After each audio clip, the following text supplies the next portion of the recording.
priekšnesums. Gvido Elksnis sataupījās līdz pēdējām. Locāk visas vēstītais paiet palā līdz pašam žogam. Fotogrāfi, kas stāv pretīm līkumam pie paša žoga, ja? Visātrākais šīs dienas Bernāls. Tādā hodā vēl neviens nav sprīdzinājis riepas. Gvido Elksnis! Šīs dienas uzvarētājs abās ieskaitēs! Šīs dienas labākais braucējs jebkurā braucienā. Latvijas čempionātā All-Stars sacīkstē Gvido Elksnim 2 pirmās vietas vienā vakarā.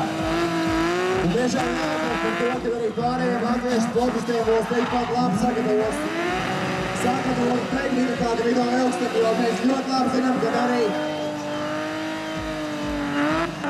tieši tā parās arī pārējie sportisti, kā piemēram